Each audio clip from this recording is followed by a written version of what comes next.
Hi everyone, Colleen here, and welcome back to bALS.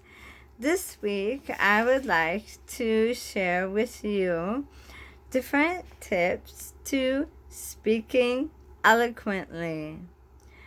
My speech impairment is a result of my bulbar ALS. But other people, I hope, will find this video helpful if they are also experiencing some kind of speech impairment. This is something fairly new, as I've just been diagnosed with the bulbar ALS and have been experiencing difficulty with my speech for over a year now. So for other people who are also experiencing a speech impairment, some difficulty speaking, I have 4 tips today to help you speak eloquently. And most of these things I'm going to talk about today, I have learned through experience and a few tips from my speech pathologist. I used to work for a benefits company about 15-20 years ago.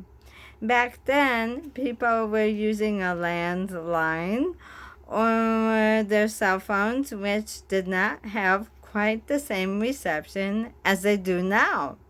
So sometimes I actually found myself speaking with somebody on the other side of the world over a staticky phone line. Nowadays, I keep that in mind. I'm trying to communicate with somebody on the other side of the world on a staticky phone line.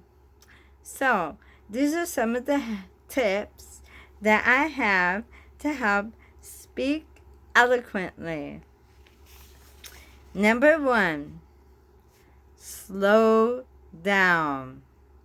This can be a little bit difficult because other people that we are trying to communicate with sometimes lose their patience. So I find that it is very important to make each word count. I try to make my message more concise because I feel like I have less time to get my message across, even though I'm slowing down because of my speech impairment. When we slow down our speech, it's important to maintain that person's attention. So here are a few ideas. Make sure we have eye contact with the person we're trying to speak with. Make sure we have their attention. Also, make sure that we have a proper volume so that we may be heard, and speak confidently. We do not want to mumble. We want to be as clear as possible. Number 2, OverEnunciate. Move that mouth. Keep it moving. It's also good exercise. Now, when we are speaking, we sometimes become lazy. If I were to tell a story about a time last year, I went for a walk down by the canal. I saw 40 little turtles down there. So, that didn't sound very nice, did it? I'm going to over-enunciate each one of those words. After all, for the little turtles has a bunch of T's. Those are not D's. We become sloppy in our speech. It's not just for the little turtles. It's 40 little turtles. I am over-enunciating. It makes a huge difference 40 little turtles. We also want to make sure we're over-enunciating and making sure that we are including those middle and ending sounds. So if I heard a noise and said, what was that? What was that? What was that? Try to enunciate each beginning, end, and middle sound. Often we get the beginning, but we need to make sure we're getting the middle and ending sound too. That's why over-enunciating is a good tip. The other thing that I had learned on my own is to modify the use of contractions. So for this tip, I rearranged my sentences a little bit. So if I were to say, I can remember the last time I had a corn dog. Can I or can't I? Sometimes we are not able to quite get that ending sound of can't.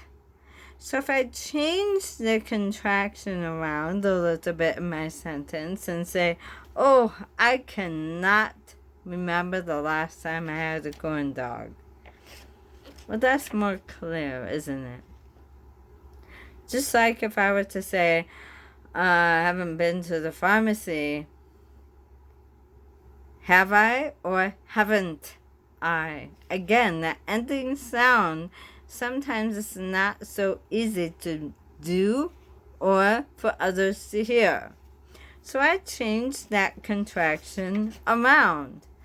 I've not been to the pharmacy. I'll even add a word at the end. I've not been to the pharmacy yet. Much more clear and concise. The final tip that I have is in the specific word choice. So this tip is all about choosing the right words. I try to avoid words that sound slushy. Certain sounds are more difficult for me to make. Certain sounds are more difficult for me to make. So I try to avoid the words with those combinations and choose something else. For example, if I were to say, it's hard for me to say that, instead I use the word difficult. Sounds a lot nicer, doesn't it? It's quite difficult for me to speak some days. Car. There's a car on the road. These are combinations that are not easy for me. They do not sound good. They make it sound like my impairment is even worse. So instead of saying there's a car on the road, I'm going to say, wow, look at that vehicle coming down the street. Vehicle instead of car, and street instead of road. And I'm not trying to do this on purpose. These are very accurate sounds that I'm making right now. Car, road, hard. These are, I'm not playing around here. These are difficult for me to say. So I choose different words. It's difficult, therefore I change my words to say vehicle on the street. Or there's a piece of lint on my shirt. Okay, I'll say it's a fuzzy. A lot more easy to understand. So, I hope that these 4 tips you'll find helpful and allow you to speak more eloquently. Thank you for watching my video, and thank you for all your support. I have a lot more things to discuss with you, so hit that subscribe button so you will be up to date on all the upcoming videos. And thank you for being a part of my journey.